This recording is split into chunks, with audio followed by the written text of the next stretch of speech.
Le prochain numéro de Politique étrangère s'interroge dans son dossier central sur ce qu'il est convenu d'appeler dans les médias la crise de la démocratie ou la crise des démocraties.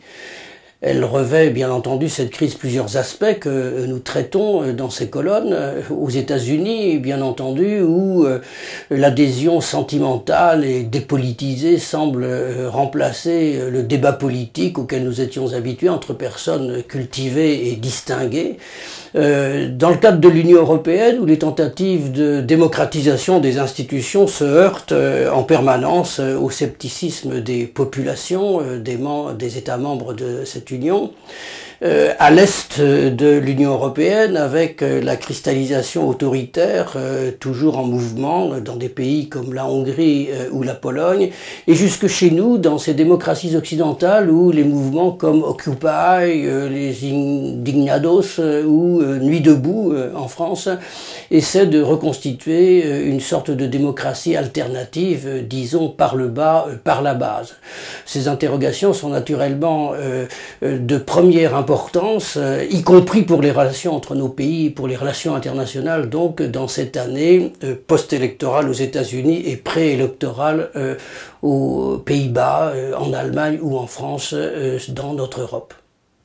Cette dimension de la démocratie est aussi présente dans les débats que nous avons sur la Russie et l'attitude que nous devons adopter vis-à-vis de son retour sur la scène internationale. Dans un débat extrêmement clivé, en réalité, il y a deux points d'accord entre ceux qui discutent de cette attitude. D'une part, il y a un véritable comeback de la Russie sur la scène internationale, et d'autre part, ce comeback ne saurait longtemps cacher les faiblesses de la puissance russe. À partir de là, les avis divergent. Où cette limitation des forces de la Russie va conduire à une limitation de la présence de la Russie sur la scène internationale, et il vaut donc mieux s'entendre avec elle, l'intégrer dans une sorte de mouvement diplomatique général, où cette faiblesse risque de la rendre encore plus dangereuse, car elle risque de la pousser à investir de plus en plus dans des attitudes agressives en matière diplomatique. La rubrique contre-champ s'organise autour de deux visions différentes de l'avenir russe et de l'avenir des relations que nous devons avoir avec la Russie, preuve que l'on peut débattre dans politique étrangère sur des dialogues extrêmement clivés dans l'opinion publique.